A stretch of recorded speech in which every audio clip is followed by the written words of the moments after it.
It's Our Story.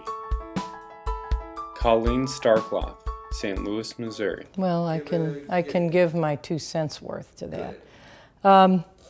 I found it stunning that when we first started out, actually getting federal funding for independent living centers, the amount of dollars that was available to us was a whole $2 million. In terms of the whole cosmos of what's available in terms of federal funding, a paltry $2 million was available, and 10 centers got to divide that up and got a whole $200,000 to start their center. Now, that was back in 1979, and Paraquad was one of the first 10 federally funded independent living centers. And we really felt like we had a lot of money in our pockets. Of course, there wasn't anybody but Max and I, that was at Paraquad, and we actually got to hire a couple of staff real quick, and so it was a big deal. But in terms of the amount of money that's spent to promote independence and self-determination and empowerment of people with disabilities in this government, it still is a pretty miserable amount of money as opposed to the amount of money that goes into maintaining people with disabilities. And I think we've made a dent in terms of the amount of law, the laws and the quality of the laws that we've been able to get passed and the impact that those laws have had. For example, Section 504 of the Rehabilitation Act ensured that all federally funded entities had to provide accessibility and couldn't discriminate against persons with disabilities. And that also generated a definition of what constituted a person with a disability. That began to get some of the public's attention, and it began to have an impact on the economy in terms of a positive and a negative one. Positive for us because we had some protections and it gave us access to some services, but negative because people in the world and people in political places were saying, it's too expensive for us to comply with these laws. And we would sit and scratch our heads and say, why is it expensive for us to be included and to have access to the same opportunities that everybody else had?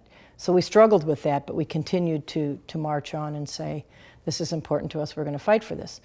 Right on the moment, I can't remember the dates of all these different laws, but we did have changes in the Fair Housing Act. It was amended in 1988, and that gave us access to housing. That was a huge issue that people with disabilities were denied access to, and it had a lot to do with how well people could get out of institutions and live in the community and not have to live in specialized housing or segregated housing that was made just for disabled people. So the Fair Housing Act, when that was changed, had an impact on the economy, but it only, and a lot of housing developers squawked about that, saying that it was too expensive, but it was the law. So we just said, well, it's the law, so we have to do it. Nah. When the ADA came along, and every year since that, there have been efforts to dismantle the Americans with Disabilities Act, and part of the problem, among other complaints, has been that it costs us too much to do this. And again, our argument is how we have we're the only group of people for whom access to our civil rights has a lot to do with how accessible it is for us to get in and out of a place, or whether or not we have an interpreter or a reader, in order to enable us to access what everybody else takes for granted. So we're the only group that has an accessibility component to how we access our civil rights. And so that has a huge economic impact. But when you think about the numbers of individuals who improve their quality of life and who can enter the mainstream of American life and participate in it and contribute to it, the benefit is immense. I can't put a dollar figure on it, but in terms of quality of life and human potential, it's massive.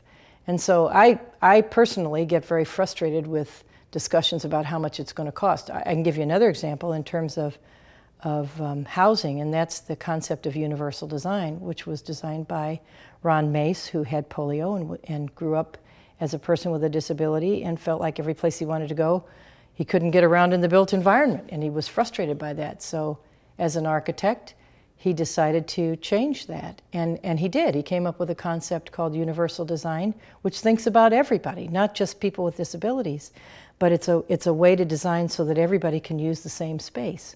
It's a very practical concept.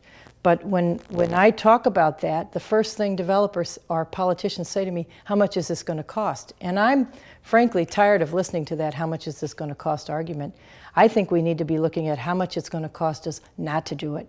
Because particularly with the graying of America, there's going to be a lot more people with disabilities around, and our housing stock just isn't ready for the onslaught of all these folks. And I think that we need to be looking at it differently and saying it costs us too much not to use a sensible concept that enables people to have freedom and independence and to age in place.